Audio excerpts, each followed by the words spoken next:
Let's welcome on board Sanjiv Goenka, Chairman CESC, who better than him to answer all the questions related to the power sector and of course CESC in particular as well. Mr. Goenka, pleasure having you, and firstly congratulations on winning the Malegaon Circle in the recent auction conducted by Maharashtra Discom. Walk us through the contours of the order win.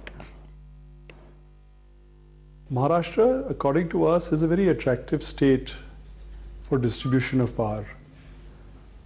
We believe there are two important facets for any state to have an important distribution, a successful distribution network. One is the desire to have tariff reform, and Maharashtra has done that. And two is the ability to desire to deal with theft. So I think both these issues, Maharashtra has demonstrated very strong will. And so we believe Maharashtra becomes an attractive potential destination.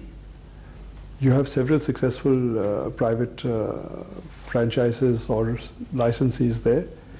And Malegaon appeared to us to be attractive. It's got 83% industrial load, and that's why we bid, and we're happy that we won.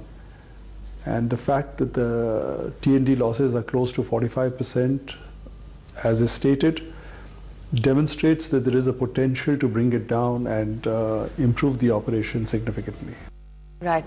So is the majority of energy supply to industrial, commercial customers, and are gross margins higher in this segment? Yeah, 85 to 87% of the supply is to industry and commercial. And that is what makes it a little more attractive. But of course you have social issues in that region, and as we've discovered in our venture in distributing power in Rajasthan and earlier in Noida, that each zone, each area has its own issues, and they have to be dealt with in a very local manner, with being sympathetic towards local considerations and local issues. Right, we understand Malegaon Circle is equal to CESC's quota distribution franchisee circle in terms of input energy. Will gross margins be higher than quota? And what about the AT&C losses? You know, the ATC losses, as I said, are at 45% as it stands. They'll have to be progressively brought down. So with investments in hard capex and soft technology and issues in terms of dealing with power theft and all that. So I think it's something that we've just about won. We had evaluated it, but now we have to get in there. And I think the process of handover is going to take about 4 months. So in that process, we have to equip ourselves with a very specific action plan, which is what we are doing right now. Right. You also have won 3 distribution circles in Rajasthan. Give us more details on these circles. Well, our philosophy is that distribution going forward will be a good part of the power business to be in. And that's why we are expanding aggressively in distribution. So we've won the distribution bids for Kota, Bharatpur and Bikaner. And one of the 3 has already turned profitable, and we hope in the next 12 months the other 2 will also turn profitable in Rajasthan. There have been issues. Beginning with language, but we are learning to deal with each one of these, and I think we are coming out on top. So it's slightly delayed from where we had anticipated, but I think we are getting there. Yes. Right. So what exactly, Mr. Goenka, is the profit sharing agreement in the new circles that you won, and what is the arrangement on reduction of AT&C losses for the distribution franchise?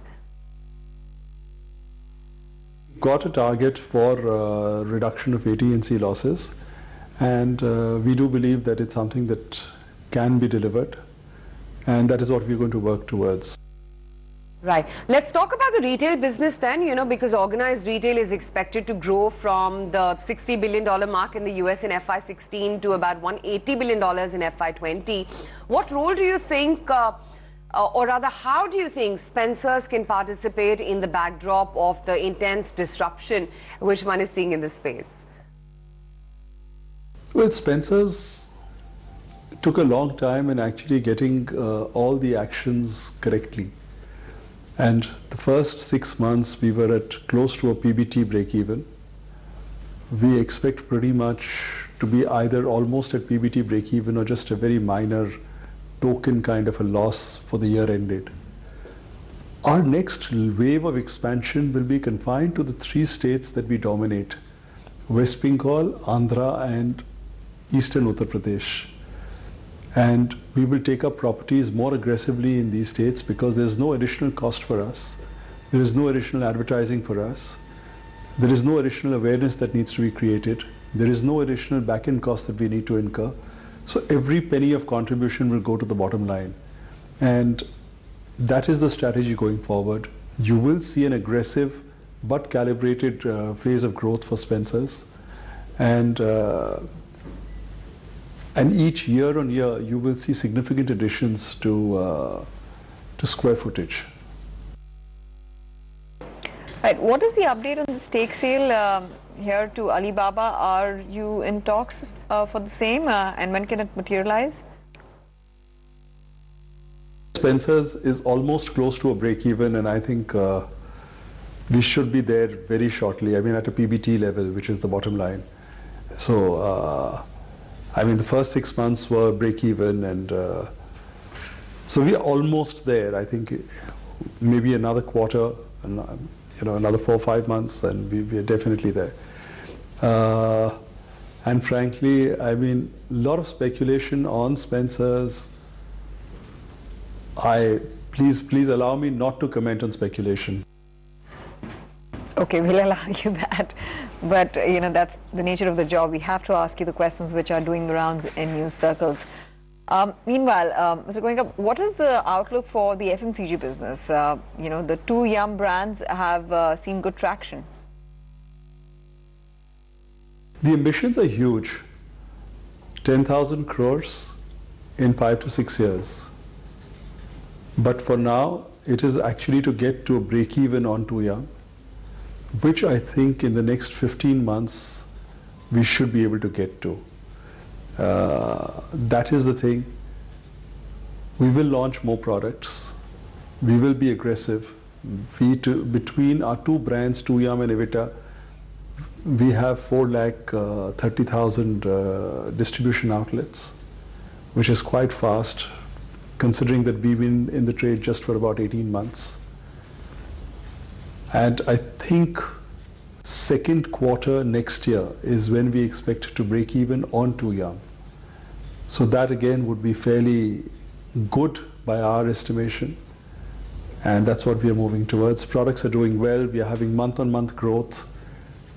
Consumers are liking our products and consuming them. And that's the best proof for us. Philips Carbon Black, what's the outlook there and how operations are panning out across the carbon black industry? Well, I think the carbon black industry has gone through a good period the last 12 months. Philips Carbon itself had done a lot of reinvention in terms of costs, logistics, sourcing, and product mix. So increasingly more and more of our product is becoming specialized blacks, and where margins are higher. Our costs have gone down because of better yields, better sourcing of raw material, better logistics, just-in-time supplies, having great long-term relationships with key accounts like MRF, SEAT, Apollo, JK in India, several accounts overseas, actually servicing them to their complete satisfaction. The company is a different company compared to what it was. So I think the company is doing well. Profits have been higher than they've ever been. We've just finished commissioning our new plant at Mundra. By the second quarter of this year, we hope to finish commissioning another capacity addition at Palej, which is again in Gujarat.